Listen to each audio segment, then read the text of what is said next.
Yo guys, the next setup I'm going to look at since the 1.06 patch is for Silverstone in Britain. This setup I've had to change a little bit from my original, mainly just to make the car a little bit more drivable and to help to get the front end to turn in a little bit better. So starting with the aero, I've increased the front wing by just 1 point and I've lowered the rear wing by 1 point over compared to our original setup. Go with 16 on the front and 22 on the rear. And then for the transmission, this is very similar to our original setup. I've gone 77 on the on throttle diff, which is exactly the same, and then I've just lowered the off throttle diff to 50% to help get a little bit more rotation. For the suspension geometry, I've made a few little adjustments just to help the rear of the car get a little bit more mechanical grip. I've got minus 2.6 on the front camber, minus 1.8 on the rear camber, and then 0.07 and 0.26 on the toe. These adjustments will just help the rear of the car stay a little bit more stable and planted.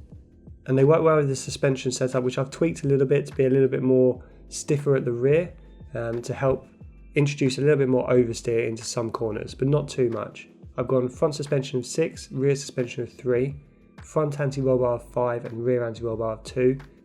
And then much like our Baku setup, I've gone with a higher front ride height than I have rear. Go with 5 and 4 on your ride height.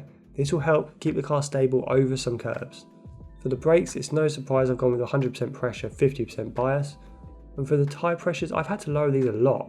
The tyre temperatures around Silverstone with the original setup were just out of control since the patch.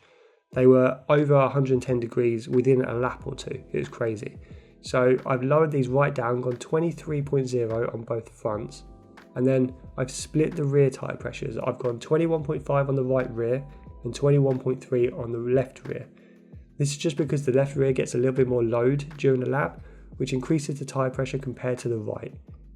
Let me know in the comments below how you find this setup since the new patch, and hit that like button as it will always really help show me which videos you guys like more than others. And subscribe to our channel if you want more daily F1 22 updated car setups and other F1 22 content. But for now guys, I will see you on track.